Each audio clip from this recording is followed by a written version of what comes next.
Hey trading gang, I hope you're doing well. We're near the end of the week and I'm really looking forward to it, to be honest with you. Usually, I start getting a little bit of an anxiety on Sunday because I had too much of a break. One day is more than enough for me.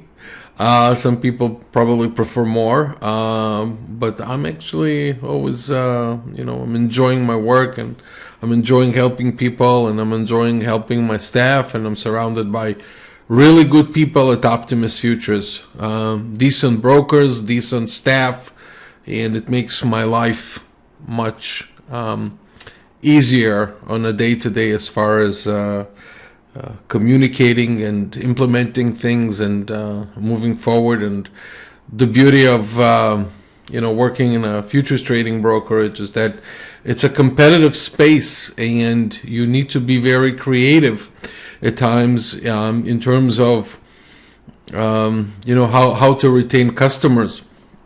And one of the things that we try and do is really to be a little bit less gimmicky and really help with tools that help traders. So we're trying to build tools that are our own and unique to us in order to help potentially the customer.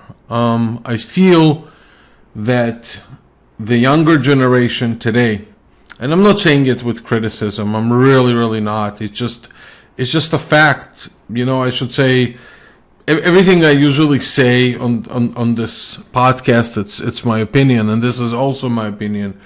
But some things are just becoming a little bit more factuals than opinion, and I see that the younger generation, when it comes to trading, unfortunately, they're surrounded with so much garbage out there. I mean, it's just unbelievable.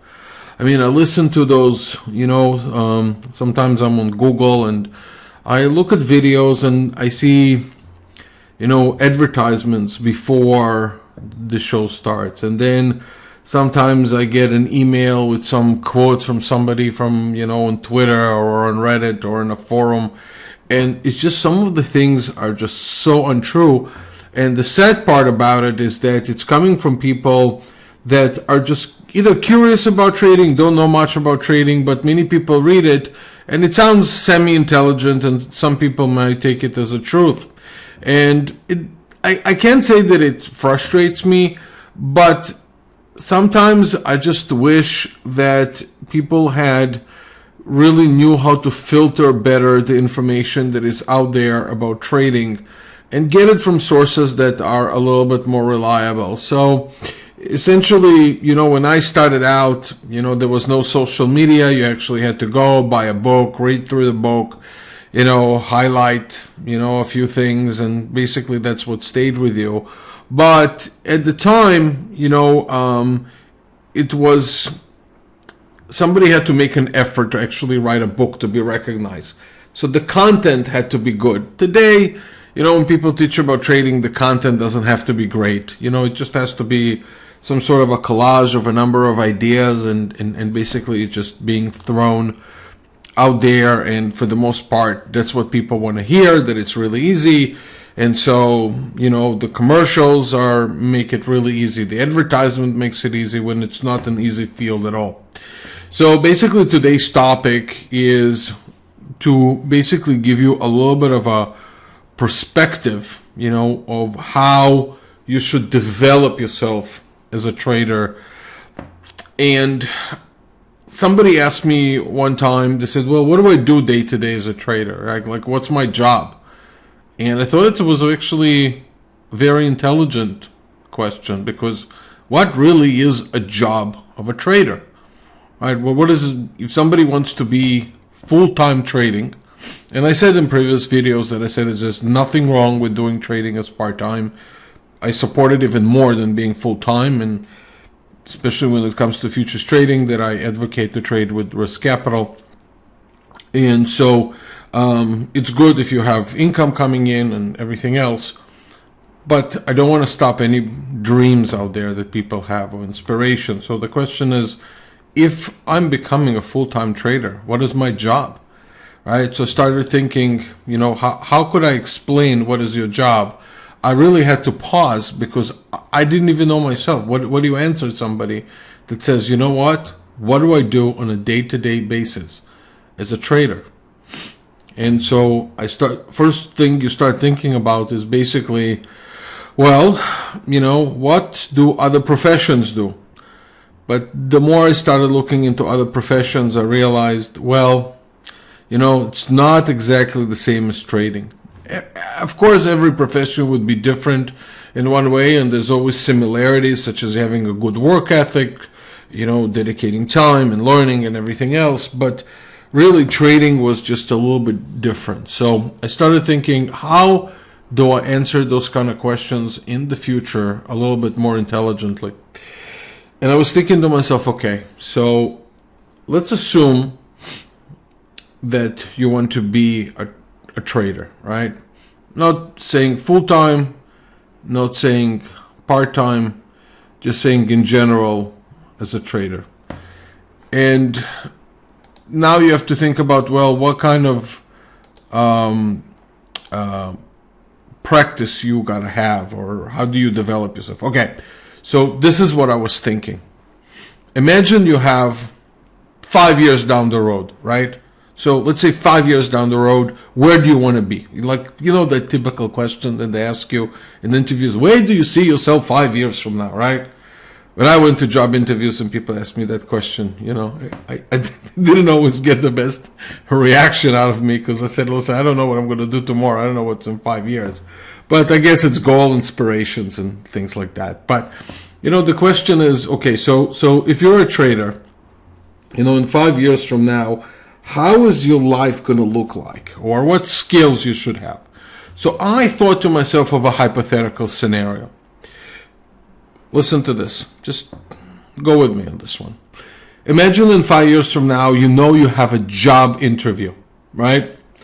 And it's going to be for a trading job, right?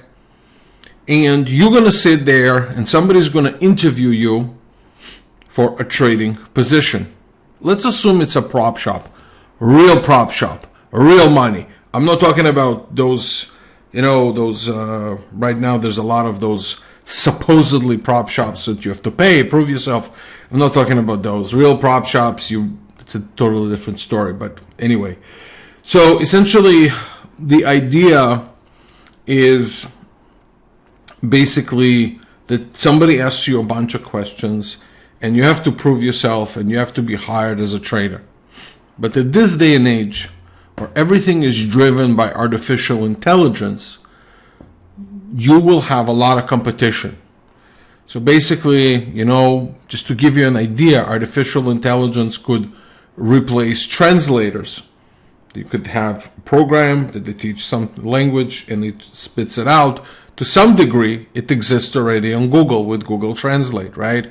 So it just recognizes the language, whatever you write in. It's not always perfect, but it gives you some sort of a translation. So there's going to be a lot of other jobs that, are going to replace that. So imagine your competition would be some sort of a trader out there, or not necessarily a trader, but let's say somebody who knows how to work with data, right? Somebody who knows how to look at data. And why is it your competition? Because one of the questions that somebody's going to ask you, or if I was to ask you, why should I hire you instead of, let's say, somebody who has a master's in statistics? Now, you might say, well, statistics is not trading. Well, if you look at it as a numbers game, then it is. So imagine that the interviewer says, well, I have this. They don't do that, okay? But let's just, again, go with me on this one. So let's say the interviewer says, I have this statistics guy over here, right? So the statistics guy, now they bring him into the room, and now he's sitting across from you. And the interviewer is saying, okay, well, listen, you tell me, why I should hire you. Well, he is listening to it, and the statistics guy is going to be asked the same question, right? So let's say he starts with the statistics guy. right? So I'm being the devil's advocate here. Now he goes to the statistics guy or the numbers guy or an engineer that works with numbers or systems, whatever the case is, and he would say, well, why should I hire you? And the stats guy says, well, first of all, I'll be able to look at data and I'll be able to see when the market goes up. I'll be able to see when the market goes down. I'll be able to put the right risk management in place. I would be able to look at patterns. I would be able to put it all into one trading program, and basically it will spit out the results. What do you say to that, right? What would you actually answer to somebody who has this kind of an approach, to trading? There's a lot of truth to that, because essentially that is your competition. Your competition could be somebody who's data driven. It could be, like they say about algos or HFTs or any of those guys out there. Any place where there's business, there's competition. Just like Optimus Futures has competition, traders have competition, everybody has competition. And especially here, in North America, where we have, an advanced capitalist system, there's a lot of everything. So the question that you have to ask yourself, how, with your skills, you will beat a job interview somebody who has stats knowledge. And he says, everything that I will do, I will be able to build a program that will scan the market 5 years, and I'll be able to choose the best risk management, and I'll be able to choose the best targets, and I will know best, when to get out of the market, according to everything else, The question is, what are you going to answer? Essentially, what you're thinking right now in your head, if you're thinking, I hope you are, how you're going to address that. That's actually the answer today that you should have as far as your skills that you're going to develop as a trader. That's how I would start. So going back to the question that, that guy asked me, which, what should I do in the day-to-day? That's where it starts. That's exactly where it starts. Now, you could come and say, for example, to the stats guy, well, just to let you know, and this is how I would address it, right? So first of all, I would say, which is a legal disclaimer, by the way, that past performance is not indicative of future results, right? That's the first thing I would say. That whatever happened in the past, programs can look at what happened in the past, run technical analysis, run scanners, but it does not mean that they can replace human judgment. In fact, today, as it stands today, and maybe in 20 years from now, 50 years from now, or 100 years from now, when none of us are here, maybe it will not be applicable. But today, as it stands, I've read a lot about a lot of cases where they thought artificial intelligence would replace everything. Essentially, they had to bring the human component into it as well, to some degree. So it was machine learning, AI, together with the human thought. So having said that, you could always combat and say, you can always look back, but it doesn't mean that you'll be able to recognize patterns. The second thing that you should be able to say is that you had the ability, right, to change your method with the times. Not started from scratch, but adjusted based on the volatility and noise. And sometimes with machines, it's really difficult because they just look into the past, they do it now, but again, it's just they have to digest data.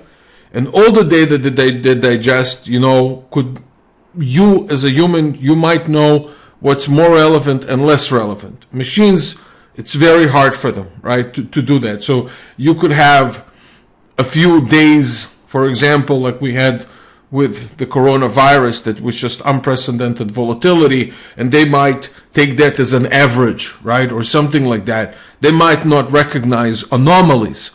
So that's the second thing that you say. I'll be able to recognize, an anomaly. The third thing that you could bring into the equation and into your combat with the stats guy. And by the way, if you're a statistics guy, by no means am I saying that every single discretionary trader would beat you. If your skill is stats, I would still go with that and focus on it. Just to let you know, the argument is here not, necessarily that discretionary is better than statistics. It's really rather to encourage people who don't have math backgrounds to develop a very deep understanding of the market and develop a very deep work ethic. And if you're a stats guy, not to rely just on the machine. So going back to that, you could say that, that you had the ability, that you have creative ability. You also have the ability to be creative and come up with solutions as the market changes itself. Essentially, what I'm driving at, what you want to be, is really the master of trading. Not just a fan of trading, not somebody who was enthusiastic with trading. So to get to that level, that you can actually convince somebody that you're better than a statistician, that, and a programmer could do the same thing. You could say, well, tell me, what do you want to get out of me? A programmer could say, well, an interviewer could say, well, could you choose targets? Yes. Can you choose where to get out? Yes. Can you determine market volatility and adjust it according to that? Yes. They can do all of that. So Wall Street, back in the day, it was, or Chicago, with the pits, it was human skills. Now it's just like math skills. So you really have to evolve yourself to beat those people. And do I think it's possible? Yes, I do. I think that, I shouldn't say that everybody, actually, I take it back. I don't think that everybody could beat them. I think there's some people out there who will build very sophisticated models, such as, if you heard of the Renaissance funds, there's James Simmons, he built, with very high returns, and it's all based on math. So I'm not here to suggest that every trader could beat him, but I'm also here to suggest that just because you have math degree doesn't mean that you can beat every discretionary guy out there. And so I'm here to encourage you to go towards that. Now, imagine that you're at the end of the 5 years right now, and again, you have this job interview. And now the job interviewer starts thinking in the direction, well, that's interesting. He says, you have valid points. It's true, statistics has its limitations. Past performance is not indicative of future results. You develop a certain sense of, some sort of a, method that can also sense that you change it according to the market volatility, and you also use all your senses in order to do that. Again, I'm very careful with the word intuition, because I think intuition is something that also evolves. So I don't think on day one you should rely on intuition, but as you trade, I believe your intuitive skills will become better as well. I also want to suggest that. I don't ever suggest to trade just on intuition. Not now, not in 5 years, regardless of, or 10 years. But along with your method, your intuitive skills, should basically evolve. And that will also be part of your, I would say, what's the word I'm looking for? Part of your ammunition when you think about your competition out there, right?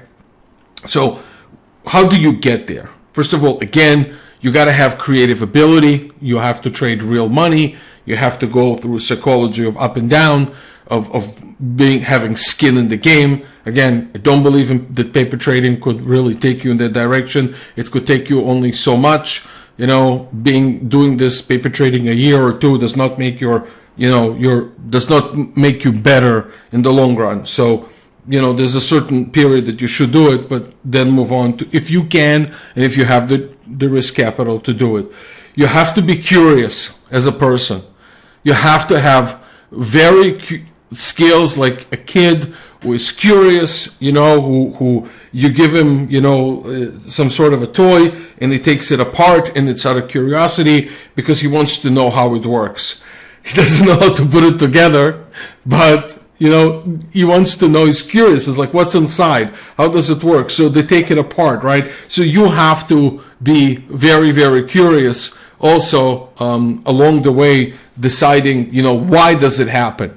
What led to that? What sort of pattern led to the upside? What pattern went to the downside? Be curious as to how long can a market can be in a sideways market. Whatever you can come up with that makes you curious, and helps you. So not just to come up with stuff, but really think of curiosity as things that help you. The other thing that you should do is to journal everything, right? You can journal. Robots don't journal. They don't have a creative aspect. They don't take a pen out there and sit and write every day for 20 minutes everything they have done. They don't do that. So what you need to do is really journal every single day. So if you know you have this competition again in 5 years from now with that guy that might have not only a stats degree but a PhD, he will also at this point in time sitting and listening to some other math, podcast, and he also wants to improve. I don't know how to improve, the skills for a statistician or a programmer or anybody in that field. I'm trying to help you, the discretionary trader, the point and click guy, right? So again, journaling, is very important. Long hours. Look, guys, if you want to be good at something, you have to put very long hours into it. Majority of people today, and that's the good part and the bad part. The good part is that those that don't put the long hours, it will be easier for you, potentially, be easier for you to take the money away from them, right? It's easier to take the money from those who don't put the effort because they rely on intuition, they rely on fields, they over leverage. It's easy kind of to grab their money. Easier, I should say, but still not easy. It's never easy to make money. So there's, also different, variety of fish. So, there's the small fish eaten by a medium fish eaten by a bigger fish. So there's also people who might be better skilled than you are, to take your money. But you understand what I'm saying. You have to have, the long hours of dedication and researching and looking and reviewing at what you're doing. Those of you who sometimes listen to this very interesting guy, his name is Gary Vaynerchuk, which I really, really like. He's a fantastic guy. He just an entrepreneur, is into marketing. He also has I think he took a wine store from like 6 million to 60 million or something like that. Very interesting guy, and he's motivational, Gary Vaynerchuk. And he always talks about, the hustle, right? He loves the hustle. He loves the hard work. He loves when there's issues because he says it's growth, which is very interesting because, if you talk to majority of traders, when they get into a period of frustration, they hate it, right? They hate it. And here you are, successful people who love the hustle. They have more problems coming their way. There could be financial problems, in the company. If you have financial problems, don't trade futures, by the way. But there's still a level of hustle involved in trading futures. So I really recommend, to start thinking of it this way, starting to love it. Hustle became a very kind of a popular world out there, in the last few words, but essentially it's a struggle. A hustle is really a struggle. So a lot of people would say, I'll hustle through the difficult times and everything, but hustle is really a struggle. Would you replace the word hustle with struggle? Are you willing to struggle to get to the level of mastery that you should have in trading, and basically get there, right? And the last thing I would tell you is this.